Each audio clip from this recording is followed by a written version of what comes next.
یہ حساب کتاب کا دن ہے جس کے بارے میں ہم سوچتے بھی نہیں ہیں، جس کو ہم بھلا بیٹھے ہیں، جس کے بارے میں ذکر کرنا بھی ہم پسند نہیں کرتے۔ سننا تو بہت دور کی بات ہے، پڑھنا تو بہت دور کی بات ہے، ہمیں سننا بھی ناگوار لگتا ہے۔ موت، قبر، حشر اور یوم حساب، ان کو یاد کرتے رہنے سے انسان کی زندگی میں تبدیلیاں آتی ہیں۔ آپ صلی اللہ علیہ وسلم نے فرمایا تھا، لذتوں کو ختم کرنے والی موت کو کثرت سے یاد کیا کرو۔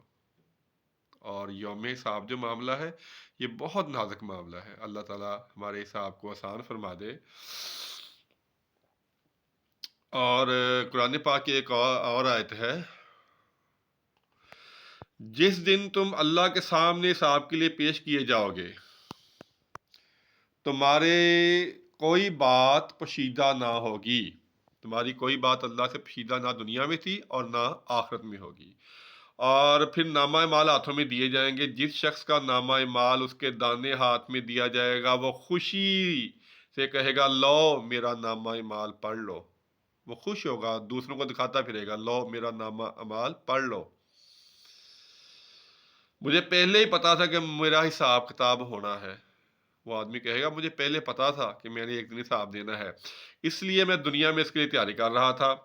تو یہ شخص پسندیدہ زندگی یعنی بہشت میں اپنی زندگی بسر کرے گا، جو حساب کتاب کی اور یوم حساب کی تیاری کرتا رہا تھا، آخر میں کامیاب ہوگا۔ وہ اس کو جو نامہ مال ہے اس کے دائیں ہاتھ میں دیا جائے گا، اور جس شخص کا نامہ مال اس کے بائیں ہاتھ میں دیا جائے گا وہ نہایت ہی حسرت، غم اور افسوس کے ساتھ کہے گا، اے کاش، اے کاش مجھ کو میرا نامہ مال دیا ہی نہ جاتا۔ افسوس، حسرت کے ساتھ وہ کہے گا، کاش مجھ کو میرا نامہ مال دیا ہی نہ جاتا اور مجھ کو خبر ہی نہ ہوتی کہ میرا نامہ مال کیسا ہے، میرا حساب کتاب کیسا ہے۔ کاش موت جو آ چکی تھی وہی تمام کام تمام کر دیتی۔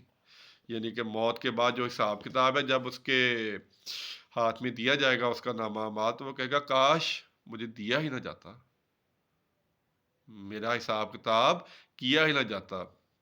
موت ہی ہر چیز کا خاتمہ کر دیتی، لیکن ایسا نہیں ہوگا۔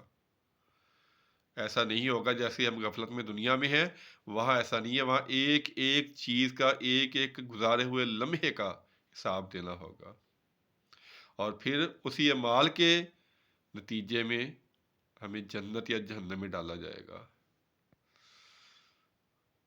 یہ جو باتیں ہو رہی ہیں یہ سننے کے لیے نہیں ہے، یہ عمل کرنے کے لیے ہے۔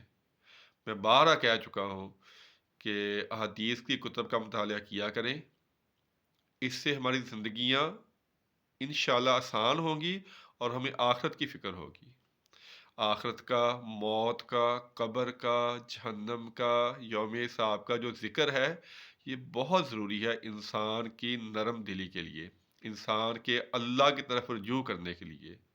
یہ چیزیں بہت ضروری ہیں، اس لیے ان کو پڑھا کریں، خود پڑھا کریں، حدیث کی کتب کا مطالعہ کیا کریں، قرآن پاک ترجمے سے پڑھا کریں، تاکہ ہم جو زندگی غفلت میں گزار رہے ہیں، اور حضرت علی رضی اللہ تعالیٰ عنہ کا مجھے قول مبارک اکثر یاد آ جاتا ہے، بہت دفعہ میں اس کو دہرا بھی چکا ہوں اور مجھے اکثر یاد آتا ہے کہ انسان اس دنیا میں، آپ فرماتے ہیں انسان اس دنیا میں جاگ نہیں رہا، سو رہا ہے یہ، اور جب قبر میں جائے گا تو اس کی آنکھ کھل جائے گی۔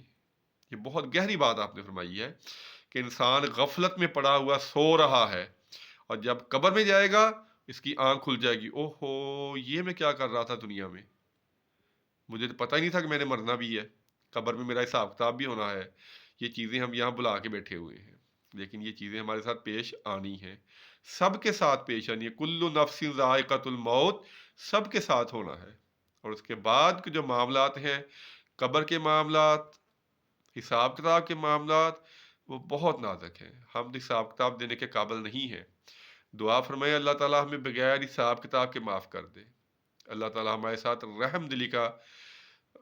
رحم دلی والا معاملہ کرے، اللہ تعالیٰ ہمیں درگزر کرے ہمارے ساتھ۔ اگر حساب کتاب شروع ہو گیا پھر تو ہماری خیر نہیں ہے، پھر تو ہم پھنسے ہی پھنسے ہیں۔ اللہ تعالیٰ سے دعا ہے اللہ تعالیٰ اپنی رحمت کے ساتھ ہمیں بخش دے، جیسے دنیا میں ہمارے گناہوں اور عیبوں پہ پردہ ڈالا ہے، ایسے ہی اللہ تعالیٰ آخرت میں ہمیں کامیاب کرے اور ہماری بخشش فرمائے، آمین ثم آمین۔ السلام علیکم ورحمۃ اللہ وبرکاتہ۔